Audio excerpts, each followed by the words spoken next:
જય સ્વામિનારાયણ કાર્યકર મિત્રો.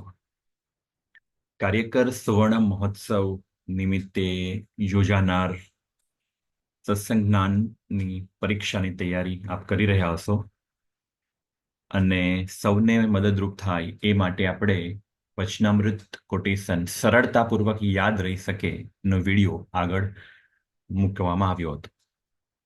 હવે અહીં આપણે એક બીજા વિડીયો પણ જોવાના છે કે જેમાં ઘણા બધા મિત્રોએ વાત કરી હતી કે જે ટેસ્ટ છે એની અંદર મુખ્યત્વે જે વિવિધ પ્રકારની જે તારીખ આવતી હોય છે એ ઉપરાંત બીજા કેટલાક પ્રશ્નો જે આપણા પ્રી ટેસ્ટમાં પૂછાયા હતા એનું સોલ્યુશન અને એવા પ્રકારના પ્રશ્નોની પ્રેક્ટિસ માટેના પ્રેક્ટિસ પેપર માટે આપ મદદ કરો તો એમની વિનંતીને ધ્યાન રાખી આપણે આ વિડીયો બનાવી રહ્યા છે. વિડીયોનો મુખ્ય ઉદ્દેશ જે છે એ બધાને મદદરૂપ થઈ શકે એવો છે, એ સિવાયનો કોઈ બીજો ઇન્ટેન્સ નથી. હા, તો ખાસ આપણને જે પીડીએફ જે છે એ લિંકમાંથી ડિસ્ક્રિપ્શન લિંકમાંથી તમને પ્રાપ્ત થશે અને વિવિધ પ્રકારની ટેસ્ટ આપવી હોય તો પણ એ ડિસ્ક્રિપ્શન લિંકમાંથી આપણને પ્રાપ્ત થશે. અગાઉનો વિડીયો પણ જો આપ સુધી ન પહોંચ્યો હોય તો એની માહિતી પણ આપણને ડિસ્ક્રિપ્શન લિંકમાંથી પ્રાપ્ત થશે.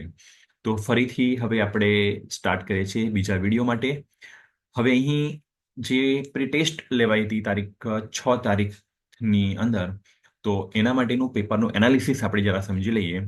તો ટોટલ 2 વિભાગમાં હતા, 50-50 પ્રશ્નો પૂછવામાં આવ્યા હતા કે જેની અંદર આપણે સાધુતાના શિખર મહંત સ્વામી મહારાજ એ વિભાગ 1 હતો અને તે ઉપરાંત જે જ્ઞાન પ્રશ્નોત્તરી હતી એનો વિભાગ 2 હતો. હવે અહીંયા આગળ જે છે એ 1.1 સાચા ખોટા માટેનું હતો સેક્શન. ત્યાર પછી 1.2 જે છે 3 ઓપ્શન્સ આપેલા હતા, એટલે કે 3 MCQ હતા, એમાંથી સાચો જવાબ આપવાનો હતો. અને 1.3 એટલે કે એમાં 4 ઓપ્શન્સ આપ્યા હતા, MCQ હતા. ફર્સ્ટ જે છે સાચા ખોટામાં ટોટલ 15 પ્રશ્નો, પછી 1.2માં જે 3 ઓપ્શન હતા એમાં પણ 15 પ્રશ્નો અને 4 ઓપ્શન હતા એમાં 20 પ્રશ્નો આપવામાં આવ્યા હતા. એ દરેક પ્રશ્નો કયા પેજ પરથી પૂછાયા છે એ દરેકનું આખું ટેબલ અહીંયા આગળ આપવામાં આવ્યું છે. એ સંપૂર્ણ ટેબલ આપણે અહીંયા આગળ જોઈ શકીએ છીએ. એ ટેબલની આપણે પીડીએફ પણ પ્રાપ્ત થઈ જશે. સત્સંગ જ્ઞાનામૃતમાં પણ એ જ રીતનું હતું વિભાગ 2 ની અંદર કે 1.1 ની અંદર 15 પ્રશ્નો, 1.2 એટલે કે 3 ઓપ્શન્સ વાળા હતા એમાં પણ 15 પ્રશ્નો અને 1.3 પછી 4 ઓપ્શન્સ જેમાં આપવામાં આવ્યા હતા એમાં 4 પ્રશ્નો. અહીં 1.1 ની જગ્યાએ 2.1, 2.2 અને 2.3 છે, એ આપણે જરા સમજી લઈશું. આ રીતના જે ક્વેશ્ચન્સ ક્યાંથી પૂછાયા હતા એની લિંક જે છે એ આપણને ડિસ્ક્રિપ્શનમાંથી પ્રાપ્ત થઈ જશે. તો હવે શરૂ કરીએ છીએ પેપર જે 6મી તારીખે લેવામાં આવ્યું હતું. પહેલો પ્રશ્ન છે, વિનુભાઈની પ્રમુખ સ્વામી મહારાજ સાથેની સૌ પ્રથમ ઓળખાણ કોને કરાવી હતી? તો એનો જવાબ ઓળખાણ મોતીભાઈ ભગવાનદાસે કરાવી હતી. આ બિલકુલ સાચું છે, એ ખરો જવાબ છે. બીજું જે છે એ મુંબઈમાં યોગીજી મહારાજ વિદ્યાર્થી સંતોને સંબોધતા બોલેલા કે તમે જો ભગવાન ભજશો અને પ્રમુખ સ્વામી મહારાજ મહાન સ્વામીની આજ્ઞામાં રહેશો તો ભગવાન ના થઈ જવાના. ભગવાનના થઈ જવાના એવી વાત નથી, પણ સોનાના થઈ જવાના એવી વાત છે, એટલે આ પણ ખોટું વાક્ય છે. ત્રીજાની અંદર જેમ સદગુરુની અંદર થોડું આ રીતે લખાયું છે, પણ સદગુરુ પરમેશ્વર સ્વામીના દર્શન કરતા સૌ સંતો હરિભક્તોને ટાઢું થતું તે મહાન સ્વામી મહારાજ દર્શનથી થાય છે, પ્રમુખ સ્વામી મહારાજ કહે છે. આ પ્રશ્નો જે રીતે આપણા પેપરમાં પૂછાયા હતા સીધા પ્રશ્નો એમાંથી લેવામાં આવ્યા છે. આ વાત ખોટી છે. જે પરમેશ્વર સ્વામી છે એની જગ્યાએ આવશે પુરુષોત્તમ સ્વામી આવે છે, એટલે આ ખોટું છે. વિનુભાઈને પ્રથમ પાર્ષદ દીક્ષા મુંબઈમાં આપવામાં આવી હતી, એ પણ ખોટું છે. મુંબઈની અંદર નહીં, પણ પ્રથમ અક્ષરડેરી ગોંડલમાં દીક્ષા આપવામાં આવી હતી. અમદાવાદથી અટાદરા જતી ટ્રેનમાં પ્રમુખ સ્વામી વિનુભાઈની થેલી ઉપાડી લઈ આવ્યા હતા. હા, બિલકુલ સાચી વાત છે, ખરું વાક્ય છે. વિનુભાઈની ઉપવાસની શરૂઆત કરનાર પણ પ્રમુખ સ્વામી મહારાજ હતા, એ પણ બિલકુલ સાચી વાત છે. 2013માં સેલવાસ મંદિરમાં મહાન સ્વામી મહારાજ સવારની મંગળા આરતી ચૂકી ગયા હતા, બિલકુલ સાચી વાત છે. મહંત સ્વામી મહારાજ હંમેશા સમયસર મંગળા આરતીમાં પહોંચી જતા હોય, પણ સેલવાસની અંદર ટાઈમિંગની અંદર 5:45 નો ટાઈમ હતો. મહંત સ્વામી મહારાજ 6 માં 3 મિનિટ બાકી હતા તે વખતે ત્યાં 2013માં સેલવાસ મંદિરમાં પહોંચ્યા હતા. બધાને નમ્રતાથી જોવા એ બ્રહ્મ વિદ્યા છે, ખોટું છે. બધાને દિવ્ય ભાવથી જોવા એ બ્રહ્મ વિદ્યા છે. વિનુભાઈની ઉંમર 7 મહિનાની હતી ત્યારે શાસ્ત્રીજી મહારાજે એમને કેશવ નામ આપ્યું હતું. વિનુભાઈની ઉંમર 6 મહિનાની હતી, અહીંયા 7 મહિના આપ્યા છે, જે ખોટું છે. લંડનમાં સૌપ્રથમ સ્વામિનારાયણ મંદિરની સ્થાપના 1970માં થઈ હતી, જે બિલકુલ સાચી વાત છે. જયપુરમાં બપોરે 1 વાગે ભોજન પડતું મૂકીને પણ મહંત સ્વામી મહારાજ હરિભક્તના ઘરે પધરામણી કરવા માટે ગયા હતા, એ પણ બિલકુલ સાચી વાત છે. 1 વાગે મહંત સ્વામી મહારાજ ગયા, ત્યાર પછી અડધો કલાક પછી આવ્યા અને 1:30 વાગે જમવા માટે પધાર્યા હતા. ડલાસના હરિભક્તોને સળંગ 3 દિવસ નિર્જળ ઉપવાસ કરે એટલે મહંત સ્વામી મહારાજે એમને સાષ્ટાંગ દંડવત કર્યા. ના, ડલાસની અંદર એવું નથી. એકચ્યુઅલી ડલાસની અંદર જે છે એ હરિભક્ત જે હતા એમણે એકચ્યુઅલી વાસણ સાફ કર્યા અને સેવા કરી, વાસણ ઉટકવાની જે સેવા કરી અને એને લઈને અહીંયા મહંત સ્વામી મહારાજે એમને સાષ્ટાંગ દંડવત કર્યા હતા.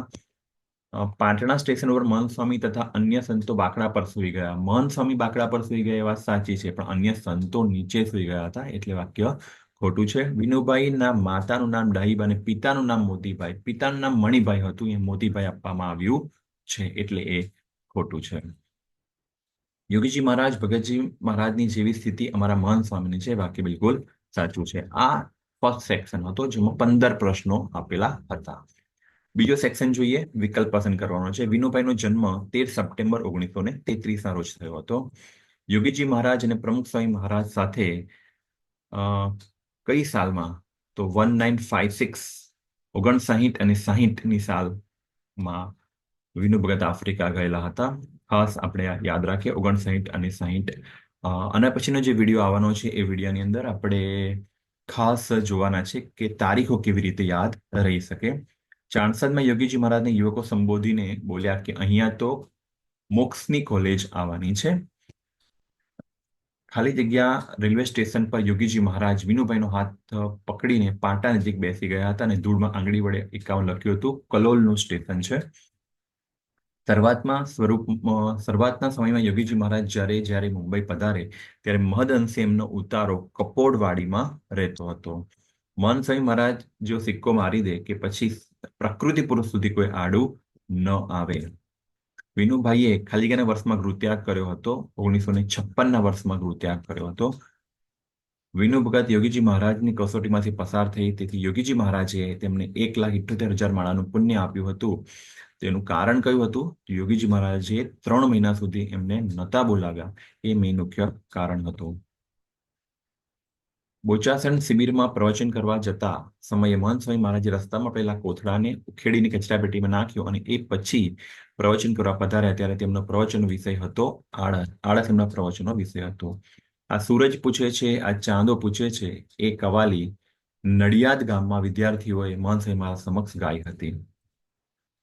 યોગીજી મહારાજે વિનુભાઈને કહ્યું, આપણા મા બાપ અને ખાલી જગ્યા આપણા સગાવાલા શાસ્ત્રીજી મહારાજ આપણા મા બાપ અને હરિભક્તો આપણા સગાવાલા. આ ક્વેશ્ચન્સ જ્યારે આગળ ટેસ્ટમાં પૂછાયો હતો એ વખતે શાસ્ત્રીજી મહારાજ અને સંતો લખ્યું હતું, પણ ખરેખર હકીકતમાં શાસ્ત્રી મહારાજ અને હરિભક્તો એ સાચો જવાબ છે.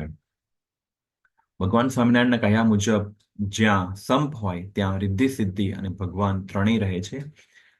લાસ્ટ પેજ ઉપરથી આ ક્વેશ્ચન્સ લેવામાં આવ્યો છે. દરેક ક્વેશ્ચન્સ જે છે એના પેજ નંબર અગાઉની પીડીએફમાં આપણે મૂક્યા છે. કોલેજની અંતિમ પરીક્ષા પૂરી થયા બાદ વિનુ ભગત સીધા ગોંડલ ગયા હતા.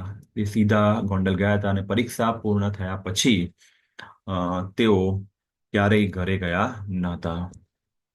અડવાડ ગામમાં એક આખા બોલા હરિભક્તે કટાક્ષમાં મહંત સ્વામી મહારાજને કહ્યું હતું કે વર્ષો સુધી ઓશીકું મૂકવાનું બંધ કરી દીધું. એટલે આખા બોલા હરિભક્તે મહંત સ્વામી મહારાજ સાથે વાત કરી હતી, એને લીધે ઓશીક મૂકવાનું મહંત સ્વામી મહારાજે બંધ કરી દીધું હતું. અટલાદરા આણંદમાં મહંત સ્વામી મહારાજ યુવકને ટકોર કરતા કહે, સ્વામી બાપાની જય બોલ્યા વિના તમે આ બધું કરો છો એટલે મારી બંને ભૂજા કાપી નાખતા હોય એવું લાગે છે. 1.3 માટે જેની અંદર આપણી પાસે 4 વિકલ્પો હશે, 4માંથી સાચો વિકલ્પ પસંદ કરવાનો છે. મુંબઈમાં દાદર વિસ્તારમાં હરિમંદિરની સ્થાપના ક્યારે કરી હતી? 1962, 1962માં દાદરમાં હરિમંદિરની સ્થાપના થઈ હતી. તમારો આ પુત્ર મોટો થઈને સંત બનશે અને સંપ્રદાયની ખૂબ મહાન સેવા કરશે. આ વાક્ય કોણ કોને કહે છે? શાસ્ત્રીજી મહારાજ જે છે એ મણિભાઈને વાત કરે છે. મુંબઈમાં યોગીજી મહારાજ કઈ તિથિએ નવયોગેશનને દીક્ષા આપી હતી? તો એ છે અષાઢ સુદ 9. માનસાઈ મહારાજનો જન્મ ક્યાં થયો? તો જબલપુર, અને જબલપુર છે મધ્યપ્રદેશની અંદર. મહુવામાં ઘોડાગાડી વધારે વ્યક્તિઓ બેસાડવાથી કેટલા રૂપિયાનો દંડ થયો હતો? દંડ ભરવો પડ્યો હતો તો ₹2 દંડ ભરવો પડ્યો હતો. જયપુરમાં ભોજન ઠેલીને પધરામણી કર્યા બાદ મનસ્વામી મહારાજે કહ્યું કે યોગી બાપાએ મને શું શીખવાડ્યું છે? તો સંતો હરિભક્તોને રાજી કરવાની એ વાત શીખવાડી છે. વિનુભાઈએ સાધુ થવાની વાત સૌ પ્રથમ કોણે કરી હતી? તો પ્રમુખ સ્વામી મહારાજે સૌ પ્રથમ સાધુ થવાની વાત એમને કરી હતી. કયા મંદિરના વાસણ ઉટકતી વખતે વિનુ ભગતથી એક વેતની તવેથી ખોવાઈ ગઈ હતી? મોજીદળ મંદિરમાં વાસણ ઉટકતી વખતે આ વાત બની હતી. યુએસએથી ભારતની યાત્રાએ આવેલા બાળકિશોરનું બાળ બોચાસણમાં મહંત સ્વામી મહારાજે પોતાની થાળમાંથી કયું શાક ચાખવા માટે આપ્યું હતું? તો પડવળનું શાક ચાખવા માટે આપ્યું હતું. પ્રમુખ સ્વામી મહારાજના ધામ ગમન બાદ એમના અંતિમ દર્શન કર્યા બાદ મુંબઈના થાણા વિસ્તારના કયા હરિભક્તે આત્મહત્યા કરવાનું નક્કી કરી લીધું હતું? મોહનભાઈ ભાનુશાળીનું નામ છે. કયા શહેરમાં મહંત સ્વામી મહારાજે દાતણની એંઠી ચીરીઓ ઉપાડવાની સેવા કરી હતી? તો અહીં આ જે ક્વેશ્ચન છે એ ક્વેશ્ચનમાં સાચો જવાબ સાંકરી જવાબ છે, પણ અહીં બોચાસણ ટીક કર્યો છે. ખરેખર જે પણ ટીક કર્યું હશે એમાંથી પૂરા માર્ક્સ આપી દેવામાં આવશે એવી જાહેરાત ત્યાંથી મધ્યસ્થમાંથી કરવામાં આવી છે. સાચો જવાબ ખાસ ધ્યાન રાખીએ, સાંકરી જવાબ છે. પ્રમુખ સ્વામી મહારાજે ગાંધીનગરમાં અક્ષરધામના નિર્માણનું કાર્ય ક્યારે શરૂ કર્યું હતું? તો 1979 અંદર આ કાર્ય કર્યું હતું. વિનુભાઈને બાળપણથી કોની સાથે પાકી મૈત્રી હતી? તો વિનુભાઈને મૈત્રી હતી પુસ્તકો સાથે સાચી મૈત્રી હતી. આપના ક્યાંના ભૌમ્યા છો? આ પ્રશ્નનો જવાબ મહંત સ્વામી મહારાજે શું આપ્યો હતો? મહંત સ્વામી મહારાજે જવાબ આપ્યો હતો કે અમે અક્ષરધામના ભૌમ્યા છીએ. મુંબઈ પહોંચીને તુરત જ વિનુ ભગત સિવાય અન્ય કેટલા યુવકોને પ્રથમ દીક્ષા આપવાનો ઐતિહાસિક નિર્ણય લેવાયો હતો? તો 8 લોકોને. અહીં જવાબમાં 8 એટલા માટે આવશે કે વિનુ ભગત સિવાયની વાત કરી છે, એટલે ટોટલ 9 યોગેશ્વર હતા, પણ વિનુ ભગત સિવાય એટલે ટોટલ 8 જવાબ આવશે. વિનુ ભગતની પ્રથમ પ્રાસંગિક દીક્ષા ક્યારે અને ક્યાં આપવામાં આવી? ગોંડલમાં 2/2/1957 અંદર પ્રથમ દીક્ષા આપવામાં આવી. 56ની અંદર ગૃત્યાગ કર્યો, ત્યાર પછી 1 વર્ષ બાદ ફેબ્રુઆરી મહિનામાં એમને પ્રથમ પ્રાસંગિક દીક્ષા આપવામાં આવી હતી. વિનુભાઈ તથા રમણભાઈની મુલાકાત કઈ કોલેજમાં થઈ હતી વિદ્યાનગરની? તો વીપી સાયન્સ કોલેજમાં એમની પ્રથમ મુલાકાત થઈ હતી. યોગીજી મહારાજની આજ્ઞાથી નવદીક્ષિત પાર્ષદોને મુંબઈના કયા વિસ્તારમાં રહીને સંસ્કૃતનો ભણવાનું હતું? તો ઘાટકોપરમાં રહીને સંસ્કૃત ભણવાનું હતું. બ્રહ્મસ્વરૂપ યોગીજી મહારાજે કેટલા વર્ષે પોતાની દેહ લીલા સંકેલી દીધી હતી? તો 79 વર્ષ, 79 વર્ષે પોતાની જે દેહ લીલા હતી એ સંકેલી દીધી હતી. મધ્યપ્રદેશના જબલપુર શહેરમાં ગયા પછી મણિભાઈએ કયા ઉદ્યોગની સારી કમાણી છોડીને કયો વ્યવસાય શરૂ કર્યો હતો? તમાકુનું કમાણી છોડી અને મિલ્ક ડેરીનો વ્યવસાય એમણે શરૂ કર્યો હતો. આ પ્રથમ ભાગ અહીંયા પૂર્ણ થાય છે. 50 માર્કનો પ્રથમ ભાગ છે. 15, 15 અને 20 પ્રકારના પ્રશ્નો, એટલે કે 50 માર્ક્સના પ્રશ્નો એ પ્રથમ વિભાગમાં છે. ત્યાર પછી બીજો વિભાગ એવી જ રીતે 15, 15 અને 20 પ્રશ્નો, જેમાં 15 પ્રશ્નો ખરા ખોટાના, 15 પ્રશ્નો 3 ઓપ્શન વાળા અને 20 પ્રશ્નો જે છે એ 4 ઓપ્શન વાળા છે. શ્રી સ્વામિનારાયણ ભગવાને નિષ્કુળાનંદ સ્વામીને આજ્ઞા આપી હતી કે તમારે જીવન પર્યંત અમારા ઉપદેશો અને ચરિત્રો લખવા. ખોટી વાત છે. શ્રી સ્વામિનારાયણ ભગવાને જે છે એ મુક્તાનંદ સ્વામીને વાત કરી હતી. નિષ્કુળાનંદ સ્વામીનો જવાબ આવશે નહીં. ભગવાન સ્વામિનારાયણે વડતાલ મંદિરના પૂર્વ શિખરમાં પોતાની મૂર્તિ હરિકૃષ્ણ મહારાજના નામથી પધરાવી હતી. દક્ષિણ શિખરમાં જવાબ આવે છે, એટલે આ ખોટું છે. સ્પષ્ટ તત્વજ્ઞાન વિના માત્ર કોઈ પ્રભાવશાળી વ્યક્તિને અનુસાર ભાવિકોના સમૂહને પંથ કહેવાય. વાત ખરી છે. વૈરાજપૂર્વક ઈશ્વર છે, એ પણ સાચી વાત છે. એવા જે આ પ્રત્યક્ષ પુરુષોત્તમ ભગવાન એ અક્ષરાદિક સર્વના નિયંતા છે, ઈશ્વરના પણ ઈશ્વર છે અને સર્વ કારણના પણ કારણ છે. વચનામૃત ગઢડા અંત્યનું 39 કીધું છે, જે ખોટી વાત છે. સાચી વાત જે છે એ અંત્યનું 38 વચનામૃત આવશે. ભક્ત ચિંતામણી ગ્રંથના રચયિતા સદગુરુ નિષ્કુળાનંદ સ્વામી છે. સાચી વાત છે, ખરું છે. મહારાજનને અંતકાળે જરૂર તેડવા આવું, બિરુદ મારું એના બદલે ભક્તજનને જણાવું. ભક્ત ચિંતામણી વાત તો સાચી છે, પણ 689 આવશે. 10ની જગ્યા ઉપર 9 આવવું જોઈએ તો સાચું થઈ શકે છે. સ્વરૂપાનંદ સ્વામીએ પોતાના ઐશ્વર્યથી મરેલી ઘોડીને જીવતી કરી.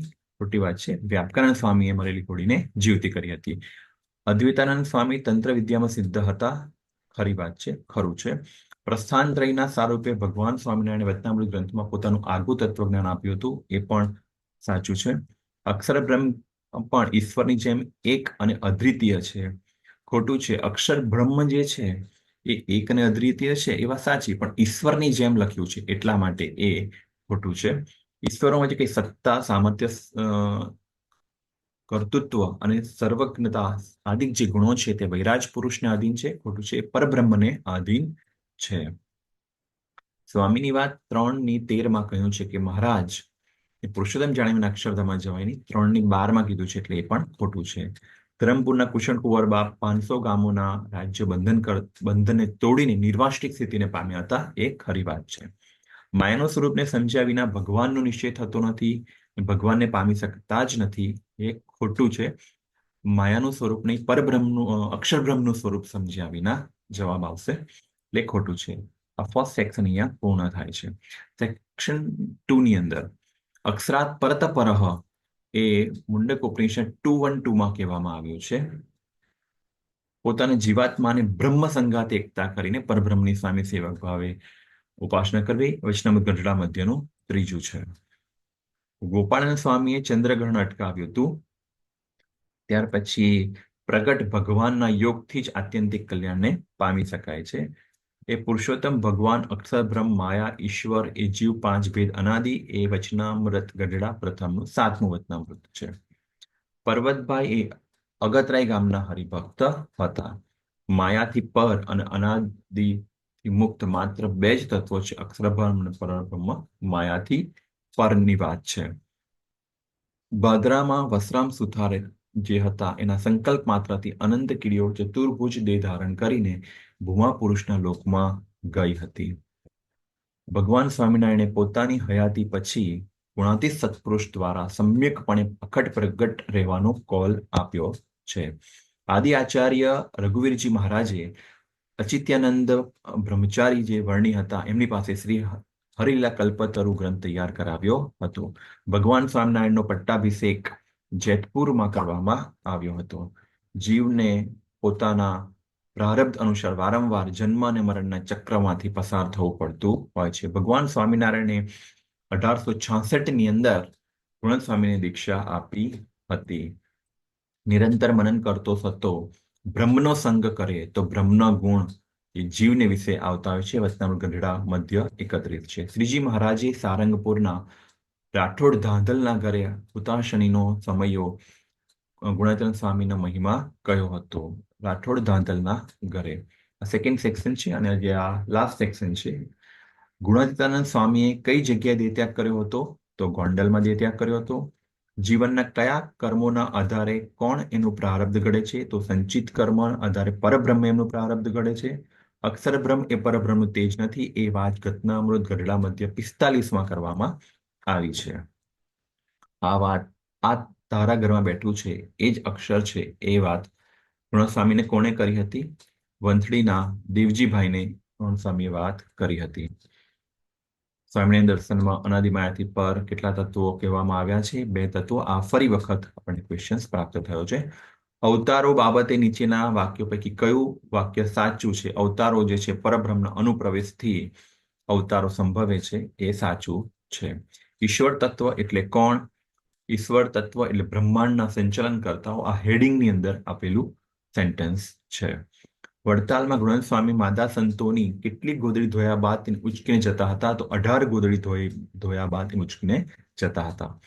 શુદ્રકોમના હરિભક્ત હતા. તેજા ભક્ત માયા કેટલા સ્વરૂપે વ્યક્ત થાય છે? તો માયા અનેક સ્વરૂપે વ્યક્ત થતી હોય છે. કયા શુભ ગુણે યુક્ત હૃદયમાં ભગવાન નિવાસ કરી રહે છે? આ વતનામૃત ગઢડા પ્રથમ 27 ટાઇટલ ની અંદર આપ્યું છે કે જ્ઞાન ભક્તિ વૈરાગ્ય ગુણ હોય તેના હૃદયમાં ભગવાન નિવાસ કરતા હોય છે. બ્રહ્મવિદ આપનોતિ પરમ એટલે કે બ્રહ્મને જાણે છે એ પરબ્રહ્મને પામે છે. આ વાત તૈત્તરીય ઉપનિષદ આનંદવલ્લી 1માં આપવામાં આવી છે. કઈ જગ્યાના જૂના સંપ્રદાયના શિખરબદ્ધ મંદિરોની અંદર તુકસૈયામાં ગૃહનાથ સ્વામી અને મહારાજની ચાંદીની ઉપાડની યુગલ મૂર્તિ છે? તો એ છે જેતપુરની અંદર. ગઢડાના સિદ્ધાનંદ સ્વામીના શિષ્ય કોણ હતા? તો કૃષ્ણચરણ સ્વામી એમના શિષ્ય હતા. ભગવાન સ્વામિનારાયણનું પ્રાગટ્ય કયા પ્રયોજન માટે થયું હતું? તો જીવોના આત્યંતિક કલ્યાણ માટે થયું હતું. શ્રીજી મહારાજે રામાનંદ સ્વામીના અંતર ધ્યાન થયા પછી કયા દિવસે સ્વામિનારાયણ નામનું ભજન કરવાની આજ્ઞા કરી હતી? તો 14મા દિવસે આજ્ઞા કરી હતી. એવા સંતનું દર્શન થાય ત્યારે એમ જાણવું જે મને સાક્ષાત ભગવાનનું દર્શન થયું. પ્રમુખ મહારાજ પોતાની અંતિમ લીલા સારંગપુરમાં કરી હતી. સારંગપુર 10 વચનામૃત આવશે. સાકર તથા મીઠાના સમાન ભાવે જમનારા ગોરધનભાઈ કયા ગામના હતા? તો એ માંગરોળ ગામના હતા. અવતાર અવતારી વચ્ચેનો ભેદ કેમ જાણવો? તો અહીં રાજાનો ઉમરાવ અને તીરનો નાખનારો એ બંને વસ્તુ છે. એટલા માટે એ અને સી ઓપ્શન્સ જે છે એ બંને ઓપ્શન્સ અહીંયા આગળ આવશે. સચ્ચિદાનંદ સ્વામી કેવા સમર્થ હતા? તો વરસાદ વરસાવી શકે એવા સમર્થ સચ્ચિદાનંદ સ્વામી હતા. અહીં આપણા ઉત્તરો પૂર્ણ થયા છે. આપણે થોડું ઝડપથી વિડીયો જોયો છે, પરંતુ અહીં સમયની મર્યાદા પણ છે. ખાસ હવે આ પીડીએફ આપણને પ્રાપ્ત થશે અને ડિસ્ક્રિપ્શનમાંથી આવા જ પ્રકારના બીજા પ્રશ્નો મળશે કે જે તમે પ્રેક્ટિસ કરી શકશો. સર્વને જય સ્વામિનારાયણ.